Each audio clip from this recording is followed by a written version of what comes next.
Partout autour de nous, il y a comme un langage invisible qui fait fonctionner notre monde. Des smartphones qu'on a dans la poche, jusqu'aux lumières au-dessus de nos têtes.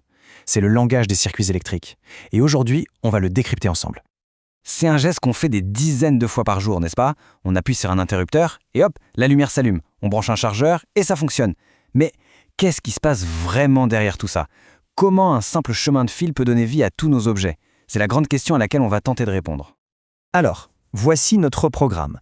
D'abord, on va commencer par les bases, les briques de construction de tout circuit. Ensuite, on apprendra à lire leur langage, leur plan. Puis, on explorera les deux grandes familles de circuits, en série et en dérivation. Et pour finir, on verra lequel choisir et surtout, pourquoi. C'est parti! Bon, première étape, les blocs de construction. La bonne nouvelle, c'est que même le circuit le plus compliqué est en fait juste un assemblage de quelques pièces toutes simples. Il faut vraiment voir ça comme des briques de Lego, mais pour l'électricité. Et la brique de base, le premier concept à connaître, c'est le dipôle. Le mot peut faire un peu peur, mais l'idée est toute bête. Un dipôle, c'est n'importe quel composant qui a deux points de connexion. Une entrée et une sortie, c'est tout.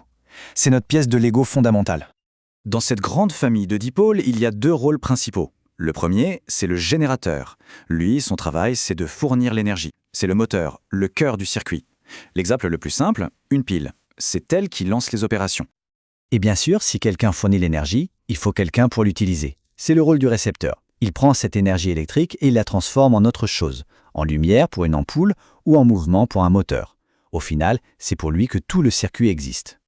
Alors résumons tout ça. On a notre pile, le générateur, symbolisé par un G, nos récepteurs, comme la lampe ou le moteur, qui ont chacun leur petit dessin, et bien sûr, l'interrupteur, qui est un peu comme un pont-levis. Il laisse passer le courant ou il le bloque. Ces quelques symboles, c'est un alphabet universel pour l'électricité.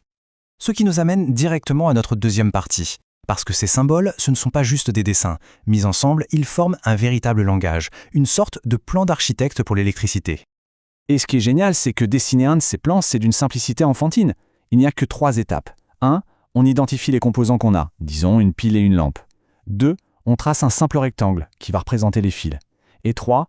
On vient poser les symboles de la pile et de la lampe sur ce rectangle. Et voilà, on vient de créer un schéma électrique. Maintenant qu'on a les pièces et le langage, on peut commencer à construire.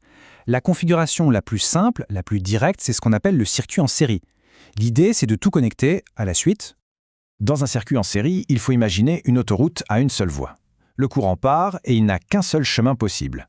Il est obligé de passer à travers chaque composant, l'un après l'autre.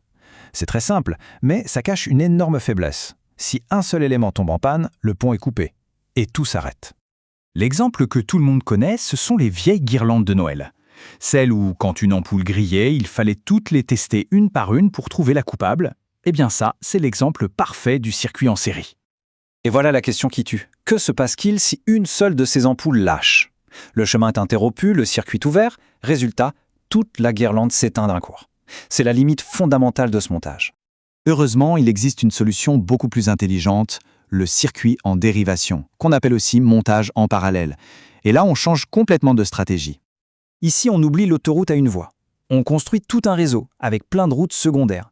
Chaque ampoule a sa propre bretelle, sa propre connexion directe à la source d'énergie. Et le point clé, c'est que ça les rend toutes indépendantes les unes des autres. En plus, elles brillent toutes avec la même force, peu importe leur nombre. Et ça répond parfaitement au problème de notre guirlande. Si une ampoule grille dans un circuit en dérivation, eh bien, les autres s'en fichent. Le courant a d'autres chemins à prendre, donc toutes les autres lampes continuent de briller comme si de rien n'était.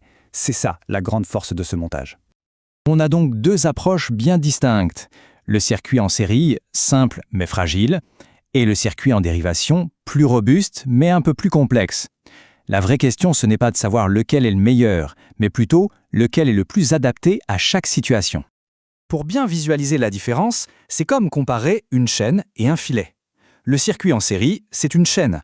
Si un maillon casse, tout tombe. Le circuit en dérivation, c'est un filet. Même si une maille se déchire, le reste de la structure tient bon. D'un côté, la dépendance totale, de l'autre, l'indépendance. Et dans la vie de tous les jours, ça se traduit très concrètement. Les phares d'une voiture, toujours en dérivation bien sûr, c'est une question de sécurité, on ne peut pas risquer de perdre les deux en même temps. L'installation électrique à la maison, pareil, tout est en dérivation pour que la panne du grille-pain n'éteigne pas la lumière du salon. Le circuit en série, lui, on le garde pour des choses simples, comme ces vieilles guirlandes un peu capricieuses. Au final, ces concepts de base sont les fondations de tout notre monde technologique. Comprendre la différence entre série et dérivation, c'est un peu comme commencer à lire le code source de notre quotidien. La prochaine fois qu'on appuiera sur un interrupteur, on ne verra plus seulement une ampoule qui s'allume, mais tout le plan ingénieux qui se cache derrière.